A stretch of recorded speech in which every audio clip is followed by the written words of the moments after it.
Fortunate tonight to have, not within my eyesight, but somewhere on the premises.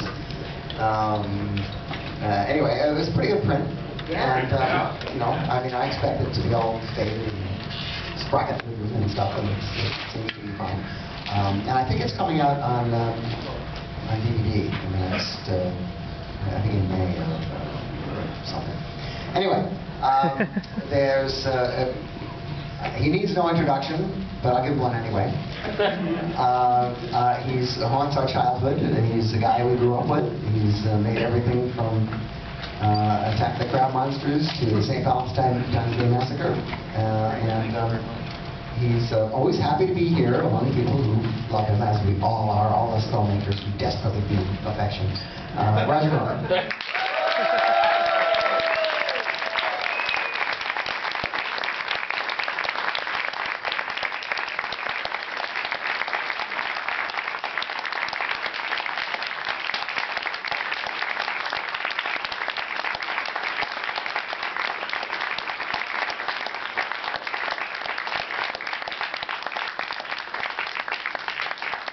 These folks have just seen The Secret Invasion.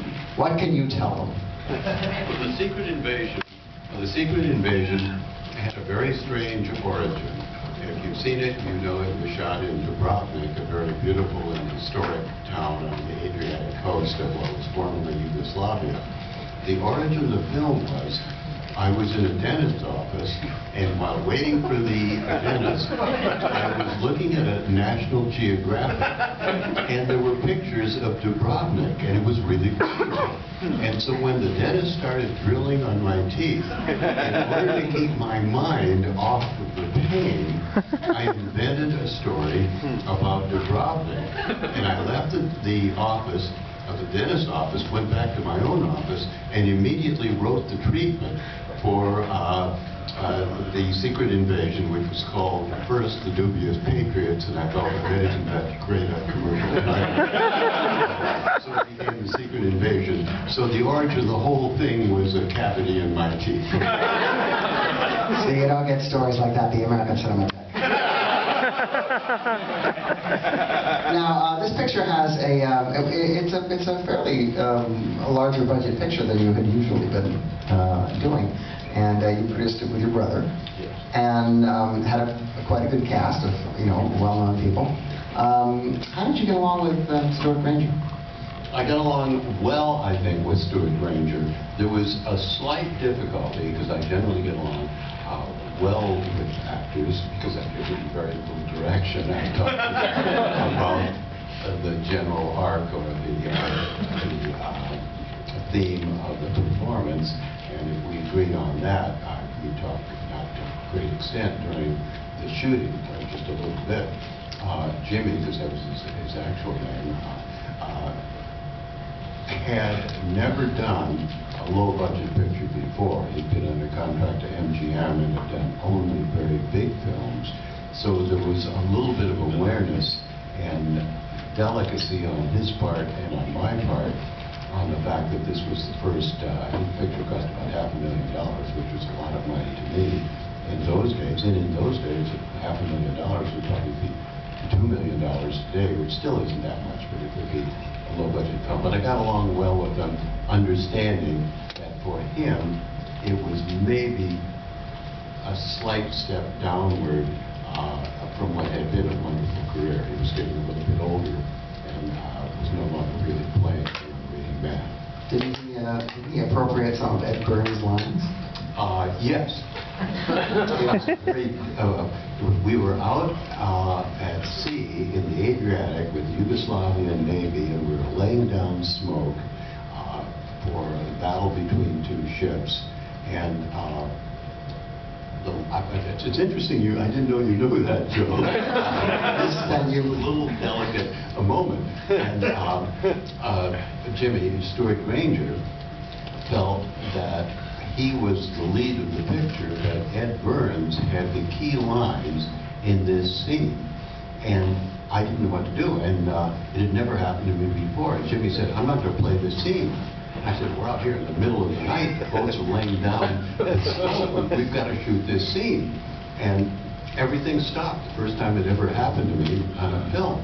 I remember Ralph Belloni, a very good Italian actor, a really brilliant actor who I got very well with. I was standing there and I was sort of smiling by myself, and Ralph came up to me and said, "Roger, why are you smiling? You're in a lot of trouble." I said, "What can I do? There's nothing else to do but smile." But what I finally did, I wrote some additional lines for Jimmy to say on the set.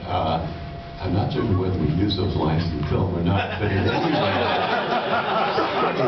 it built up his role and enabled us to shoot before the smoke drifted away. And now I read that the scene where Bill Campbell takes the grenade and jumps off the parapet, that you didn't get that in Yugoslavia, and you had to shoot it in Griffith Park. No, a lot of these stories are true. That was not true. We actually had to shoot it a couple of times. We had to go back and reshoot it because it wasn't right. But we did the reshooting in Yugoslavia. Oh, well, Griffith Park is such a legendary place. Everything should be shot. So were you happy with the way it turned out? I was happy with the way it turned out.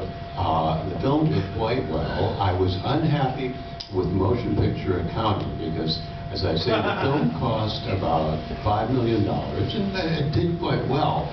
And today you talk about films, you talk about the gross of the theater, which is not really what you should be talking about. You should be talking about what is the net to the producer or the distribution company from the theater.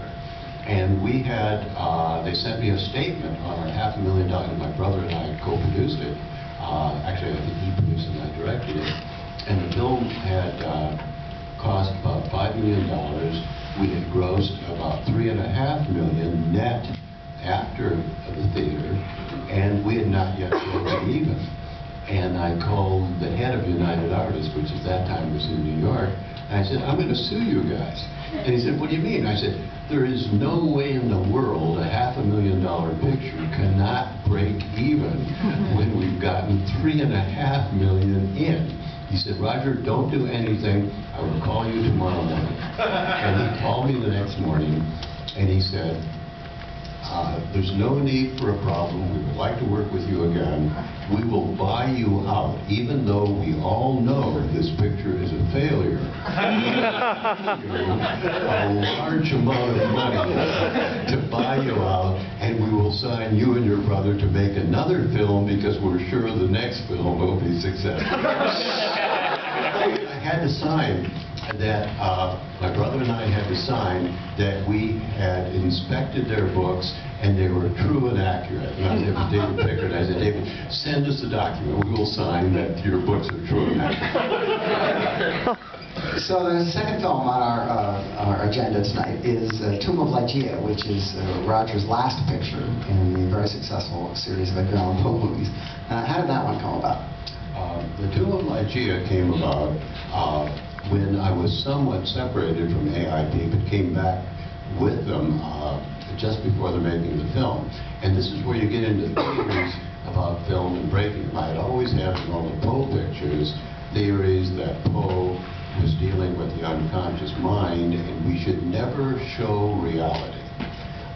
All of the previous Poe films have been shot primarily on a studio stage, mainly at night. The few exteriors were foggy, smoke-filled nights and so forth, never to show the exterior. And frankly, I just got tired of my own theories. And on the Tomb of Ligeia, we shot it in broad daylight, taking advantage of the English countryside. Bob Town wrote the script. He wrote a very good script. And I think the film turned out well, but it is completely different from all of the Poe films because, as I say, we were in broad daylight. So after Tomb of Ligeia, and you went your way and started to do more contemporary films, AIP, obviously never to let a commercial idea die, continued with Edgar Allan Poe pictures. Did you see very many of those? Were you aware of what they were up to?